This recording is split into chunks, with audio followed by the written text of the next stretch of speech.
Alright, hey guys. Hadn't done a devotion in several days, so I wanted to take a minute and kind of do some.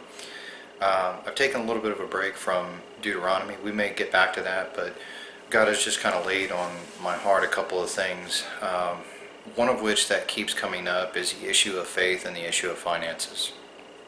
I witnessed an argument that kind of took place on Instagram today that people were kind of going back and forth that tithing is an Old Testament command and that it's not relevant for today. And I'll be honest with you, I probably do fall in that camp. However, the idea that some people have is that, okay, well, in the Old Testament you had to give 10% and you're not required to now in the New Testament. And once again, this is not a case where Jesus came in and lowered the standard. Jesus actually raised the bar. So when you have situations like in the Old Testament you weren't to commit adultery, but then Jesus says if you've even looked on another woman with lust, you've committed adultery in your heart. And then in the Old Testament you see where they were instructed to give 10% back to God for the purpose of the Aaronic priesthood, and then or the Levitical priesthood.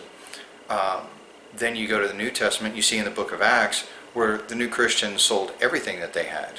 This is not a case where all of a sudden, we're free, all our money is ours and this and that, because,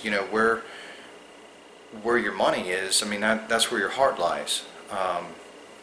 So there's a couple things that I just kind of wanted to touch on there. I know it's a controversial subject and stuff like that, but again, this is not a case where the bar has been lowered. This is a question of faith in God to provide.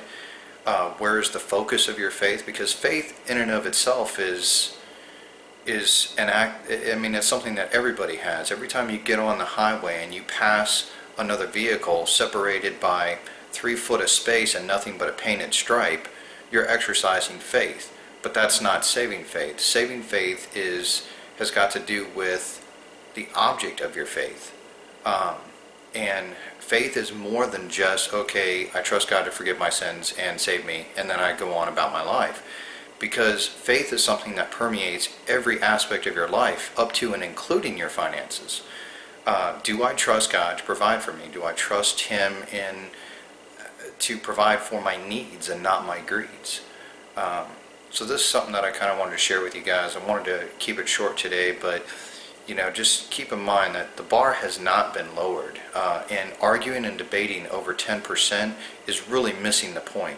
The point is that every bit of the income that we receive is God's, and He allows us to keep 90% of that, or 80% of that, or 10% of that, whatever. He allows us to keep a portion of it to sustain ourselves, but regardless, it's God's.